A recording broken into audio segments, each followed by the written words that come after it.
দেখুন, একটা সরকারি স্কিম বা প্রকল্প বানাতে অনেক সময় লাগে। একটা ভুলেতেই কিন্তু সেই স্কিমটা হ্যাকও হয়ে যেতে পারে, কিংবা অন্যের অ্যাকাউন্টেও কিন্তু চলে যেতে পারে। যেমন লক্ষ্মী ভাণ্ডারের যে চ্যানেল, সেই চ্যানেলে কিন্তু এই অন্নপূর্ণা যোজনা অ্যাড করে দেবে বলেছিল সরকার, কিন্তু লক্ষ্মী ভাণ্ডারের যে চ্যানেল, সেখানে অনেক ভুল ত্রুটি থাকায় সেই চ্যানেলটিকে কিন্তু বাদ দেওয়া হয়। সেখানে 3 লক্ষ ভুয়ো অ্যাকাউন্টও ধরা পড়ে।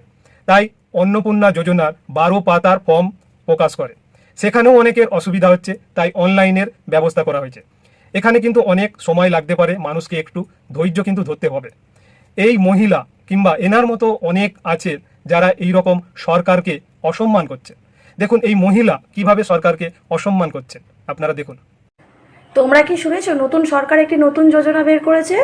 যোজনাটির নাম হলো বোকা যোজনা।